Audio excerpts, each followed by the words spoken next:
Next आपको एक बड़ी सी रिएक्शन दी है, इसमें आपको बोला हुआ है कि पहले ओजोनोलाइसिस करवाया, उससे बी और सी बन गए, ठीक है, बी और सी बन गए। इसका आयोडोफॉर्म टेस्ट कराते तो येलो पीपीटी आ रहा है, और अगर अपन टॉलेंस रिएजेंट के साथ करवा रहे हैं यानी कि सिल्वर मिरर आ रहा है, यानी कि यहां पर ओजोनोलाइसिस के बाद जो स्ट्रक्चर बन रहा है वो कौन सा स्ट्रक्चर बन रहा है, एल्डिहाइड स्ट्रक्चर बन रहा है, ठीक है। जबकि सी वाले के लिए येलो पीपीटी भी नहीं आ रहा, ठीक है, और वो वाइट टर्बिडिटी दे रहा है 5 मिनट्स में। इसका मतलब है कि जो एल्कोहल फॉर्म हुआ है वो एल्कोहल कितने डिग्री होगा, 2 डिग्री।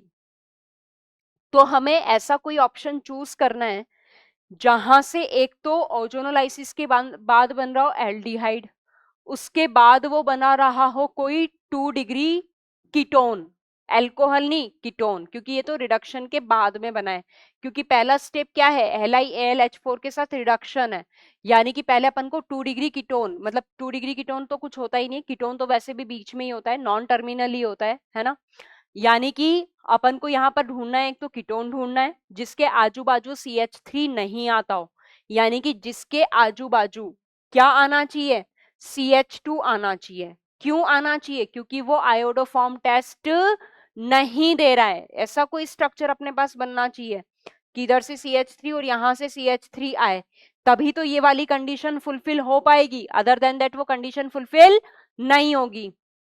तो यहां पर देखते हैं, ये कीटोन बना और एल्डिहाइड, एल्डिहाइड की तो अपनी कंडीशन हो गई फुलफिल, पर कीटोन वो बन रहा है जिसके बगल में क्या आ रहा है, CH3, और हमें CH3 नहीं चाहिए क्योंकि C कोई भी आयोडोफॉर्म टेस्ट नहीं दे रहा है, ठीक है।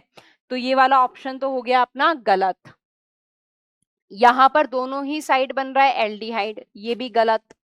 यहां पर इधर बना एल्डिहाइड और इधर बना कीटोन, पर उसके बगल में CH3 है, यानी कि आयोडोफॉर्म दे देगा, यानी कि वाला ऑप्शन भी गलत। यहां पर देखते हैं, एल्डिहाइड एक कंडीशन फुलफिल हुई, कीटोन पर उसके बगल में CH3 नहीं आ रहा है, CH2 आ रहा है, यानी कि यहाँ पे कौन सा ऑप्शन सही हो चुका है, डी ऑप्शन यहाँ पर बिल्कुल करेक्ट है।